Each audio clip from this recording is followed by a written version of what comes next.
اللہ تعالیٰ نے بعض چیزوں کو بعض پر فضیلت دی ہے۔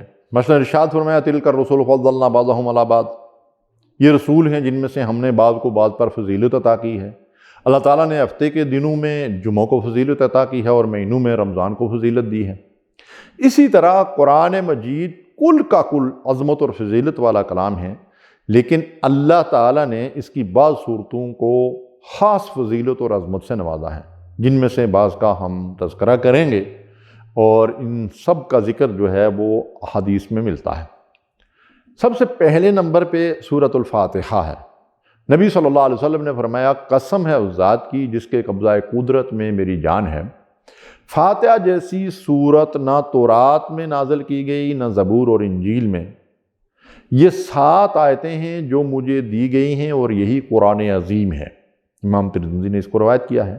اس سورہ مبارکہ کے بہت سے نام ہیں جو اس کی عظمت اور فضیلت کی دلیل ہیں۔ فاتحہ اس کا سب سے معروف نام ہے، اس کو ام القرآن بھی کہتے ہیں، 7 مثانی بھی، قرآن عظیم بھی، اور الحمد، الشکر، الدعاء، الشافیہ اور الکافیہ مختلف اس کے نام ہیں۔ یہ اللہ تعالیٰ کا نازل کردہ وہ نور ہے جو تمام بیماریوں کے لیے شفا ہے۔ سورہ بقرہ قرآن مجید کی دوسری اور طویل ترین سورہ ہے۔ امام ترمذی نے روایت بیان کی ہے کہ جس گھر میں سورۃ البقرہ پڑھی جاتی ہے وہ گھر شیاطین اور جنات کے اثرات سے محفوظ رہتا ہے۔ صحیح احادیث میں اس کے بہت سے فضائل بیان کیے گئے ہیں۔ جادو اور نظر بد کا بہترین علاج، اس کی تلاوت سے گھروں میں خیر و برکت ہوتی ہے، اور قیامت کے دن یہ پڑھنے والوں کے لیے اللہ کے حضور شفاعت اور سفارش کرے گی۔ اسے قرآن مجید کی چوٹی بھی کہا گیا ہے۔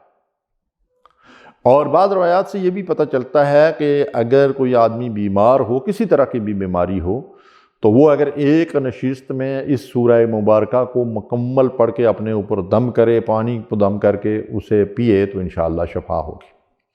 آیت الکرسی یہ ہر نماز کے بعد پڑھنی چاہیے، رات کو سونے سے قبل پڑھنی چاہیے، اور فرمایا حدیث میں کہ صبح کو پڑھنے والا شام تک اور شام کو پڑھنے والا صبح تک اللہ کی پناہ میں آ جاتا ہے۔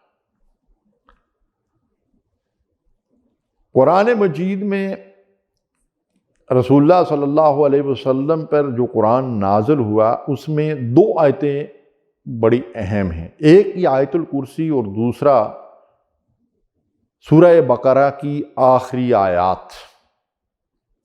یہ 2 نور ہیں جو رسول اللہ صلی اللہ علیہ وسلم نے فرمایا کہ مجھے دیے گئے ہیں، تو ان کے پڑھنے اور یاد رکھنے کا اہتمام کرنا چاہیے۔ سورہ آل عمران، امام مسلم نے اس حدیث مبارک کو روایت کیا ہے کہ قیامت کے روز قرآن مجید کو لایا جائے گا، اور جو لوگ قرآن کو پڑھ کر اس پر عمل کرتے تھے ان کو بھی لایا جائے گا۔ سورہ بقرہ اور آل عمران آگے آگے ہوں گی۔ یہ دونوں صورتیں بادل کے ٹکڑوں کی طرح پڑھنے والوں پر سائبان کی طرح ہوں گی، اور یہ دونوں صورتیں اپنے پڑھنے والوں کے حق میں جھگڑا کریں گی، یعنی اللہ کے حضور ان کے لیے شفاعت کریں گی۔ القرآن حجت لک و علیک، قرآن یا تو تمہارے حق میں حجت ہے یا تمہارے خلاف حجت ہے۔ اگر ہم نے قرآن کو پڑھا، سیکھا، سمجھا، اس کی ہدایات پہ عمل کیا، تو قیامت کے دن یہ ہمارے حق میں حجت ہوگا، ورنہ ہمارے خلاف حجت بنے گی۔ سورہ بنی اسرائیل، امام ترمذی نے حدیث مبارکہ روایت کی ہے کہ نبی صلی اللہ علیہ وسلم نے فرمایا کہ سورہ بنی اسرائیل اور الزمر ہمیشہ سونے سے پہلے پڑھنی چاہیے، اور رسول اللہ صلی اللہ علیہ وسلم کا یہ معمول تھا۔ سورۃ الکہف، امام مسلم نے اس حدیث مبارکہ کو روایت کیا ہے کہ جس نے سورہ کہف کی ابتدائی 10 آیات یاد کر لیں وہ فتنہ دجال سے محفوظ رہے گا۔ امام طبرانی نے ایک حدیث روایت کی ہے کہ جو آخری 10 آیات کو یاد کر لے گا وہ فتنہ دجال سے محفوظ رہے گا۔ تو کوشش یہ کرنی چاہیے کہ پہلی 10 بھی اور آخری 10 بھی یاد کر لیں۔ امام حاکم اور بیہقی نے حدیث روایت کی ہے کہ جس نے جمعہ کے روز سورہ کہف کی تلاوت کی اس کے لیے اللہ تعالیٰ اگلے جمعہ تک ایک نور، ایک روشنی اس کے لیے فرما دیتا ہے، جس کے ذریعے سے اسے صراط مستقیم صاف دکھائی دیتا ہے۔ گویا یہ باقاعدگی سے ہر جمعہ سورہ کہف کی تلاوت کرنے والے کو تمام معاملات میں اللہ کی طرف سے رہنمائی اور ہدایت نصیب ہوتی ہے۔ لیکن اس میں ایک بات یاد رکھنے کی ہے کہ قرآن مجید کو سمجھ کر پڑھنا ضروری ہے۔ سورہ کہف کو ترجمے اور تفسیر کی مدد سے سمجھ کر پڑھیں کہ اس کی یہ اہمیت اور ان صورتوں کی یہ اہمیت کیوں ہے۔ سورۃ الفتح، سورہ فتح کے بارے میں فرمایا کہ مجھے ہر اس چیز سے زیادہ محبوب ہے جس پر سورج طلوع ہوتا ہے، یہ رسول اللہ صلی اللہ علیہ وسلم نے فرمایا۔ صلح حدیبیہ کے موقع پر یہ سورہ مبارکہ نازل ہوئی، اور صحابہ اکرام صلح حدیبیہ میں جو صلح ہوئی تھی اس کی وجہ سے بڑے رنجیدہ اور پریشان تھے، کیونکہ بظاہر جو اس کا متن تھا صلح کا اور جو اس میں شرائط رکھی گئی تھی، ان سے یہ معلوم ہوتا تھا کہ مسلمانوں نے جو ہے وہ دب کر یہ صلح کی ہے، لیکن اس صلح کے بعد یہ سورہ مبارکہ نازل ہوئی جس میں اللہ تعالیٰ نے انا فتحنا لک فتحا مبینہ کی بشارت دی۔ اس لیے نبی صلی اللہ علیہ وسلم نے فرمایا کہ جن چیزوں پہ سورج طلوع ہوتا ہے ان میں سب سے زیادہ مجھے یہ صورت محبوب ہے کہ اللہ تبارک و تعالیٰ نے اس معاہدے کو فتح مبین قرار دیا، اور اسی معاہدے نے مسلمانوں کے لیے فتح مکہ کے دروازے کھولے۔ اللہ اکبر۔ اسی لیے اللہ فرماتا ہے کہ آسان تکرہوا شیئا وہو خیر لکم، کوئی چیز تمہیں ناگوار ہو لیکن اللہ نے اس میں تمہارے لیے خیر رکھا ہو۔ سورۃ الواقعہ امام بیہقی نے روایت کی ہے، جو ہر رات سورہ واقعہ کی تلاوت کرتا ہو کبھی بھوکا نہیں رہے گا، یعنی یہ رزق میں برکت کا ذریعہ ہے۔ سورۃ الملک، یہ سورہ اپنے پڑھنے والوں کے حق میں شفاعت کرتی ہے، یہاں تک کہ اس کی بخشش ہو جاتی ہے۔ آپ صلی اللہ علیہ وسلم نے فرمایا میں خواہش کرتا ہوں کہ میرے ہر امتی کے دل میں یہ صورت محفوظ ہو، یہ عذاب قبر سے بچاتی ہے۔ تقریباً تمام محدثین نے اس کو روایت کیا ہے۔ تو کیا رسول اللہ صلی اللہ علیہ وسلم کی خواہش کے مطابق ہم اس سورہ مبارکہ کو اپنے سینوں میں محفوظ نہیں کر سکتے؟ سورہ دخان، جو شخص جمعہ کے دن سورہ دخان کی تلاوت کرے گا اللہ اس کے لیے جنت میں گھر بنائے گا۔ دوسری روایت ہے 70,000 فرشتے اس کے لیے مغفرت کی دعا کریں گے، امام ترمذی نے اس کو روایت کیا ہے۔ اسی طرح حامیم السجدہ اور الدہر، دہر کو نام انسان بھی ہے، یہ جو دو صورتیں ہیں امام مسلم نے روایت کیا ہے کہ جمعہ کے دن فجر کی نماز میں رسول اللہ صلی اللہ علیہ وسلم ان دو صورتوں کی تلاوت فرمایا کرتے تھے۔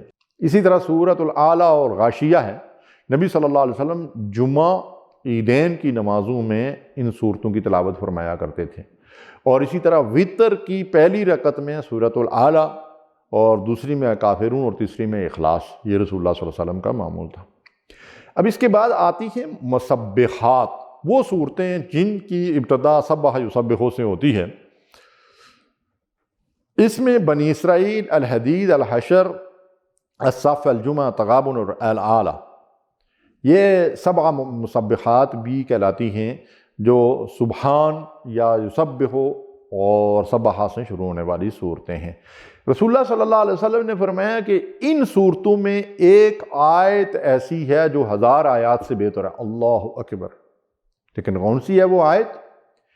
اس کو راز کے طور پر اللہ نے اپنے پاس رکھا۔ اگر رسول اللہ صلی اللہ علیہ وسلم کو اس کا علم دیا گیا ہوتا تو حضور ہمیں اس سے آگاہ کر دیتے۔ دیکھیے بعض مخفی خزانے اللہ نے اس لیے جو ہے ان کو مخفی رکھا ہے کہ ہم ان کی کھوج کرید کر کے ان تک پہنچنے کے لیے مزید حسنات اور نیکیاں جو ہے وہ حاصل کریں۔ جیسے لیلۃ القدر کو اللہ نے ہم سے مخفی رکھا ہے، اللہ چاہتا تو ہمیں آگاہ کر دیتا، فرمایا لیلۃ القدر ہے، فرمایا آخری عشرے میں اس کو تلاش کرو، طاق راتوں میں تلاش کرو، آخری عشرے کی کوئی بھی رات لیلۃ القدر ہو سکتی ہے۔